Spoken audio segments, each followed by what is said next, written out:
In this video, we're going to talk about fats as fuels. So let's jump into that. So I'm calling this fats as fuel in part to say what we're not going to talk about. There are a bunch of things that fats are used for, things like signaling or padding or lubrication or insulation. We're not talking about any of those things. Instead, we're just going to focus on fats as a way to move energy around because it turns out it's a really high energy density object that we can use to store fuel, but we can also use when we're trying to power different activities. So let's dig into this. There's really two different forms of fat that we tend to move things around in our bloodstream. The first are free fatty acids, and these are characterized by having an acyl chain attached to a carboxylate. The fatty acids can differ in the length of the chain and in the saturation of the chain. The one that I've drawn here, palmitate, a C16 carbon, is kind of the most common or the most vanilla fatty acid that we have in our bodies. The other way fatty acids get packaged, or we move fats around, is actually by packaging up fatty acids as triglycerides. So here I'm showing a triglyceride made out of three palmitates, and it is connected in the middle by a glycerol. So if you basically imagine gluing three palmitates together, you have a triglyceride. And it turns out that these molecules can in fact be interconverted with one another and are on a regular basis. So if we look inside of a fat cell is known as a adipocyte, and they're pretty amazing as cells because all the pink stuff in this super schematized picture, all the pink stuff is the normal cell things you think of, things like the nucleus and all the organelles, and then they can have a giant, basically vacuole that's full of fat, and this is how we can store fat for later, or we can build, say, padding or whatever in particular places. And there's adipocytes are storing all of that fat as triglycerides. That's the primary form in which this fat is stored.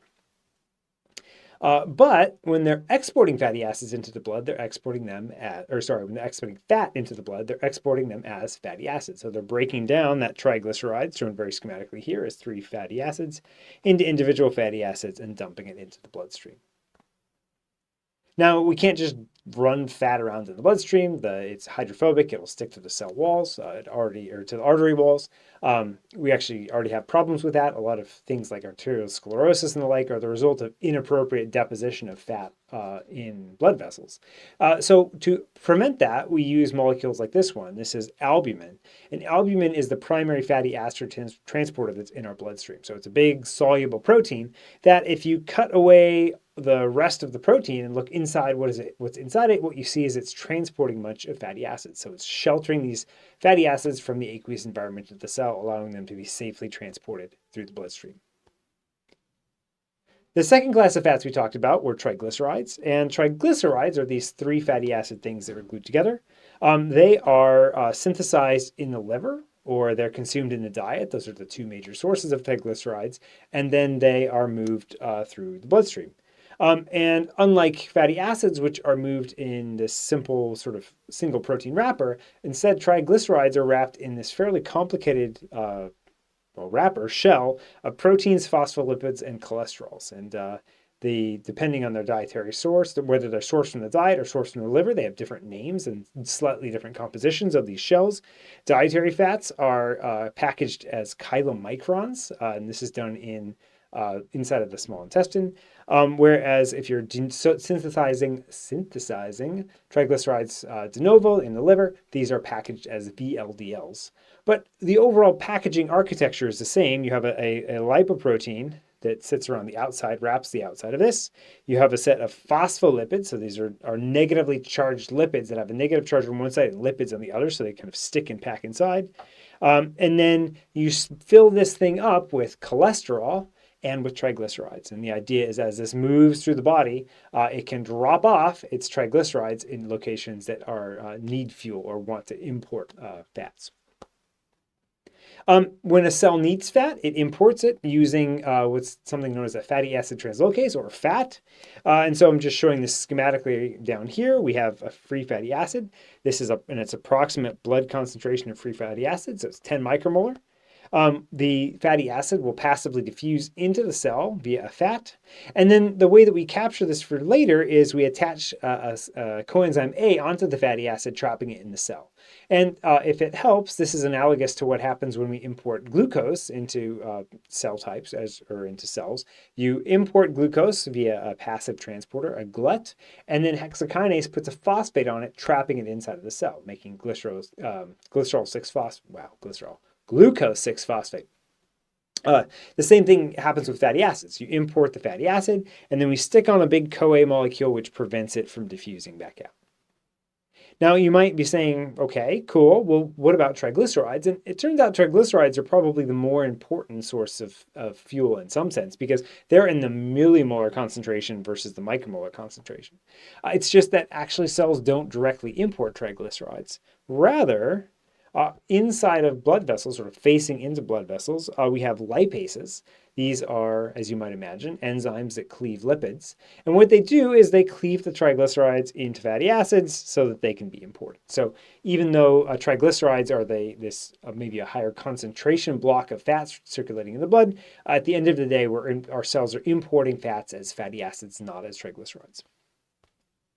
So here's what I just said schematically, summarizing both what we talked about with fatty acids themselves and albumin, and then I'll show triglycerides in a second. So what we have here is a bloodstream going along here. Albumin is transporting individual free fatty acids or fatty acids, which can then be imported via fats. Chylomicrons, which are derived from our diet, they are transporting their free fatty acids, triglycerides, but then a lipase cleaves it into free fatty acids, eventually leaving behind a chylomicron remnant. And then VLDLs are packaged in the liver with triglycerides. Lipases break them down, leaving eventually behind an LDL. But the idea is it's all of these fatty acids that are being imported by fats. Okay, so that's the basic architecture of how fats get moved around in a sort of as a fuel sense in our body. Let's talk about the interplay now between carbohydrate and fatty acid fuel usage. And what I'm going to do here is just call them physiological modes that these systems can operate in. And then in subsequent videos, we'll dig into how these modes are actually encoded and how they work biochemically. But for the moment, let's just look at a few different ways that we work together to deal with both fat and carbohydrate metabolism. Quick reminder of the players, of all the players. So we've got glucose. So we maintain this at a fairly high level, about 5 millimolar in our blood. Glycogen is the storage form of glucose. This is present in, say, your liver and in skeletal muscle cells. So we can store glycogen just in an array, or glucose in an array of glycogen.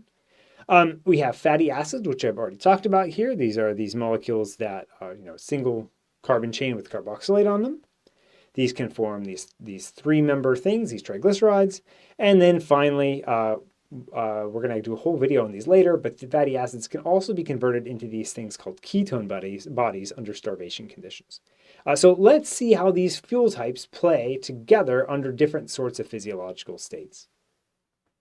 So the first state I want to imagine is we're just on a walk. It's easy, you're not breathing hard, you're not walking uphill, just kind of walking along slowly. And what turns out happens largely in this case is you are going to be liberating fatty acids from, say, your adipocytes, and then your muscle cells are going to be consuming those to drive the muscular process, right? So they're burning fat to do so. I'm not saying that this is exclusively what's happening, but this is sort of our first guess, our first rough approximation of what's going on. Now imagine we increase the intensity and we start running rather than walking. So now our heart rate goes up, we start breathing more heavily. And what actually happens is our skeletal muscle cells, they'll still consume some fatty acids, but now they actually start using glucose. Glucose is a more readily accessible fuel. We'll see in a little bit later that it actually takes less oxygen to consume a glucose, or you get more ATP per oxygen out of glucose than fat.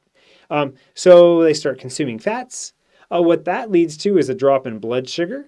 That drop in blood sugar causes your pancreas to dump out the hormone glucagon, which indicates blood sugar is going down. And then that causes your liver cells to start exporting glucose. So we have this coordinated flow of glucose out of your liver out of your liver glycogen specifically and into your consuming muscle cells. All the while, well, there's sort of a fatty acid maintenance stream happening under the hood. Okay. Now let's imagine that you run for a really, really, really long time and you don't eat anything and you basically reach a starvation condition. Under these conditions, you're going to see your blood glucose is going to be low, but you're kind of out of glucose. You don't have any glycogen left in your liver or your muscle cells. This is an extreme condition. It is very hard to actually completely run out of glycogen, so your body works really hard to make sure this doesn't happen. But in this very extreme case, you're basically out of glycogen. So what's going on? Well, we're going to see a couple of processes happen. One is we're actually going to see de novo synthesis of glucose via gluconeogenesis. So there's still going to be some glucose sort of going into the bloodstream in the form of gluconeogenesis. But we're also going to see an interesting physiological transition. That we're going to see a transition where liver cells start uptaking fatty acids, converting them into these things called ketone bodies, and then sending these ketone bodies out to be consumed by cells. So what we're seeing here is as blood sugar, as sugar stores ran out, we start switching over to this ketone body, this fat-derived store. And we're going to actually have a whole video on that later because it's a really interesting switching process. Now let's imagine the opposite scenario. So instead of pushing really hard and starving ourselves, we're actually after a meal. So our blood glucose concentration is high. Well, what does that trigger? Well, the pancreas detects that and sends out insulin, the hormone that says, look, blood sugar is high, do something about it. So we see our muscle cells start taking up glucose.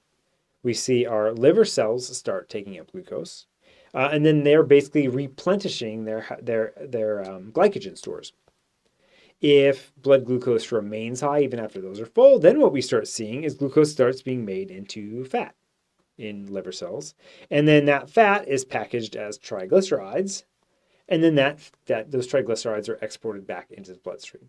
So we're now taking glucose and we're converting it into fat under these high calorie conditions or high energy density conditions. We see a similar response happening inside of adipocytes, where adipocytes are now importing fatty acids, importing glucose, and they're turning those into, well, the glucose into fatty acids and then those into triglycerides. And so what we're seeing here is there's a really intimate, tight interplay between these two, right? And a coordinated thing. When energy levels are high, glucose and fat are together being stored. And in fact, glucose is being converted to fat to be stored. But if we go back here, when energy is really low, now we're seeing fats being turned into glucose-like things, sugar-like things, right? So there's coordination, there's crosstalk between our cells if they're using fats or if they're using sugars or if they're using some combination. Okay. So overall, what I'd like to take from this video is this idea that we can smoothly transition between fuels depending on our current metabolic fuel stores, current diet, and current sort of metabolic state. What are we trying to do right now?